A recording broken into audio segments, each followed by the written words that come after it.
Hey, what's good, everybody? My name is Alckemy. Welcome to the channel. Today, we're going to talk about all the new stuff from Beam's latest update by Lunacy Audio. If you know this channel, you know that I'm a big advocate of this plugin just because of the sheer amount of sounds that you can get from it.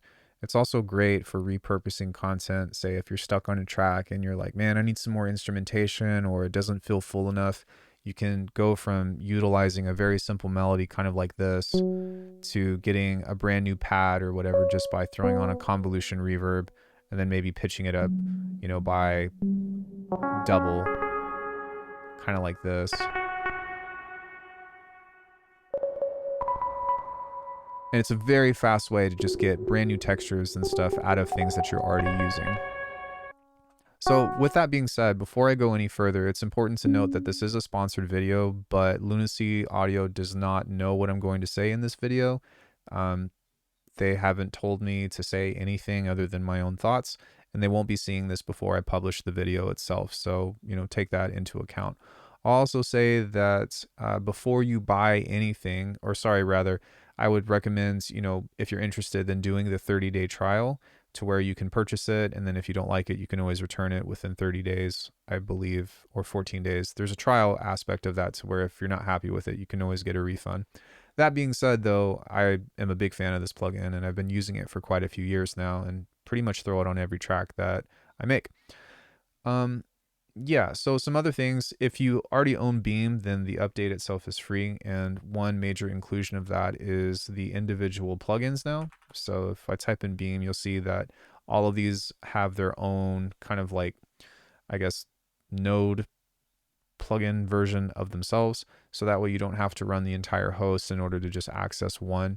And the other benefit to this is that if you've only been interested in maybe one or two of the nodes, you can purchase them individually without having to have the host in itself. So that's just kind of a consumer friendly thing.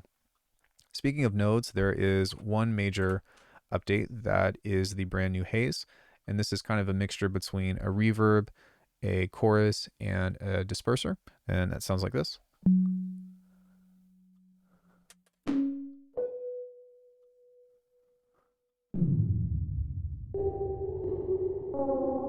If you're into shoegaze vibes at all, then this is totally up your alley.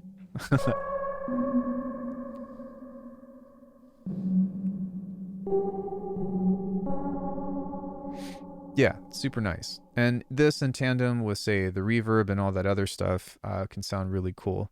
So there are two more, I guess I would say, like major additions. The first is that there is a third LFO now that has 20 new shapes, and making shapes is as easy as ever. You can literally open this up and then do this, and this will create a shape for you to which you can go back and edit and save on your own. The other thing is there is a new sidechain mode for the envelope follower. For example, if you wanted to, duck the reverb whenever the amplitude gets too loud, that would be one use case for that.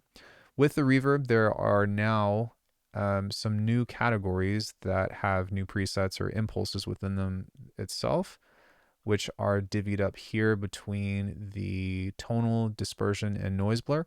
So it's just more impulse responses for you to kind of get lost in, which is kind of nice. So we can kind of just pick one and take a listen.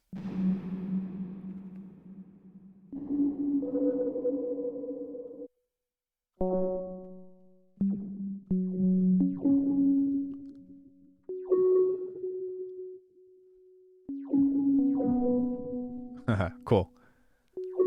Yeah, we'll definitely encourage you all to get lost in that. And of course, if you want to use your own, you can always just drag a sample in here or use the Beam convolution reverb on its own as its own standalone, convolver, which is kind of nice. Some of the other stuff is a little bit smaller as far as the updates go. For example, we have a mid-side mode. So if I click on this, you can kind of control. So let's say you want to have two different lanes. One of them is only focusing on the mids, one is only on the sides. But a feature that I have asked them for that, I'm really glad that they responded to was an update to the filters. So it might not seem like a big deal, but they've added slopes to all of the filters, which to me is important because if I'm trying to do bass design within this, say like neurobass or whatever, it's a very common practice to do something like this to where we've got a frequency split. So say like a low, middle, and a high. Let's just pretend, actually I don't have to pretend. This is like a low pass. which you can also use this by tuning if you want to instead. This one can be something like a bandpass or a notch, and then the top end can be a high pass. And so typically in the past, that's a high shelf. Um, it was a little bit tricky to work with this because the slopes of these were very gentle and had a lot of crossover. But because you can kind of inch in on this and make these a little bit more sharp now, it's going to be a little bit easier for me to be able to focus on, usually the mids with what I'm trying to control. Say I want to distort it or add, some chorus effect to it with, the new node or something of the sort. And that just makes bass design a little bit more convenient. There's some new quality of life features as well. So for one, they've updated the search browser to be able to browse by artist, which is really nice. You can right click and save a preset as your default. Then you also have a mix lock. And then some other kind of small but important things is that they've actually updated the user interface and the efficiency of this plugin quite a bit from what the patch notes say. So all in all, I think that this is just one of my favorite plugins because of, for one, how it sounds, but two, it's just really fast at generating fun ideas. If I set this to default and just fire this off a few times,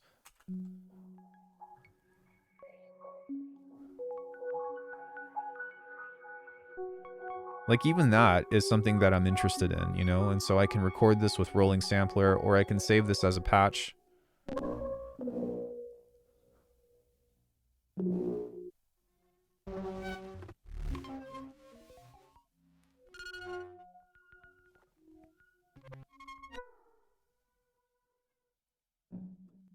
And not everything is going to be great, but because I can kind of just cycle through this stuff, it's really nice to be able to do that. Now, one thing with this is that while the randomization is great, sometimes the patches can be wild and you'll see like insane modulation and stuff working through that. So I do want to showcase a couple of presets from their latest premium upgrade from our friend Venus Theory, aka Cam. And showcase what this can do with a little bit of intention.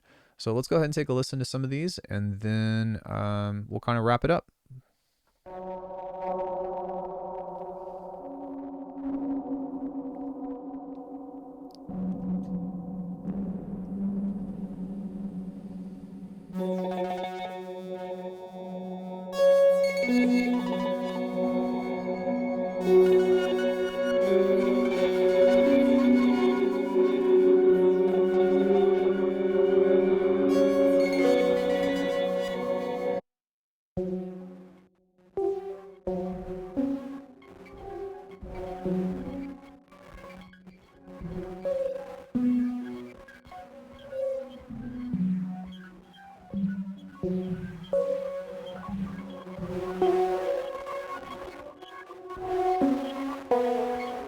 These are just a few of my favorites, but Cam killed it.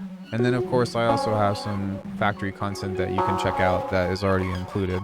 But I love that they keep updating this pack or this plugin, and because of that, it's something that is a lot easier to support. They're not a huge team, but they put out really good quality work, and this stuff can be applicable to sound design for games or movies or actual music production. I mean, most of the tracks that I've made in the past few years have all been on stream, and if you look at what I'm using, Beam is usually on the master. In fact, my default template of this, especially for experimental stuff, includes Snappy, Beam, and Infiltrator. This is an older version of Beam, so that's why it looks like that. So yeah, I'd highly recommend giving this a try.